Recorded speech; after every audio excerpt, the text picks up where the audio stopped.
Okay, so I'm just going to quickly go over how to upgrade the firmware, in this case in the Q6035, by FTP.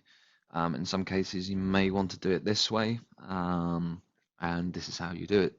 So once you've downloaded the firmware from axis.com, I've downloaded the firmware for Q6035, 5.41.1.1. Normally now in Windows 7, Windows Vista, or Windows 8, these will download to your downloads folder. So what we need to do, we need to connect to the camera via FTP by the command prompt. So to do that, we get the command prompt up. And now what we need to do, we need to actually browse into the folder where the firmware has been downloaded to. So to do this, we can do cd and then downloads, cd change directory. So once in here, now we can FTP to the camera. In my case, the camera's IP address is 192.168.66.108. Then we can do enter in the device credentials, which are root and pass. In your case, it may be different.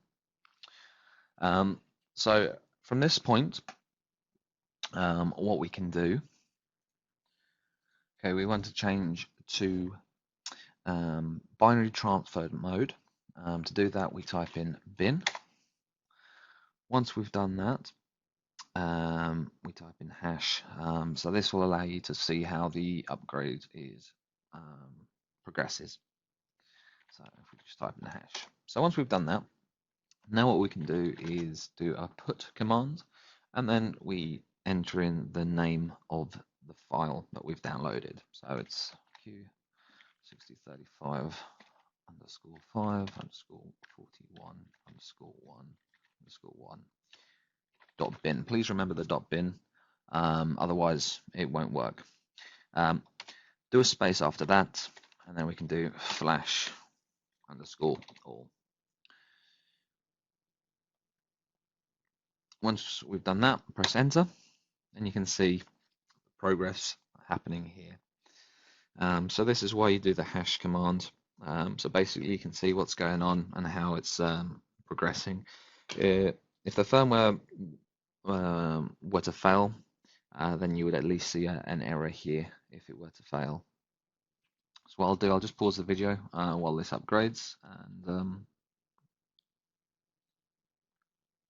okay, so the firmware has now been applied via FTP. Normally this process here takes roughly around 20 to 30 seconds, and you'll see a lot of this and maybe some more. Now, as it says here, the unit's going to reboot. It can take a couple of seconds to come back. Generally, you'll have a connection back in around 30 seconds. Once the camera is back up and running, you should then have upgraded the firmware by FTP.